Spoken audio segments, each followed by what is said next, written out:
Помните ли своите дни в училище? При нас е забавно и интересно. Сега ще ви покажа как минава моят ден.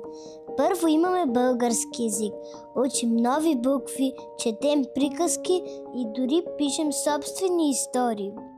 А в математиката решаваме задачи, смятаме и откриваме нови начини да мислим бързо. Много ми харесват часовете по физическо, защото ми дават енергия и ме карат да се чувствам добре през целия ден. Най-забавно е в часовете по роботика. Тук си правим истински роботи и ги караме да се движат. Обичам и времето за почивка. Най-често идвам в библиотеката, защото тук има толкова много интересни книги. След обед си пишем домашните в занималнята. Ако нещо не разбираме, учителите винаги ни помагат. А след това гимнастика.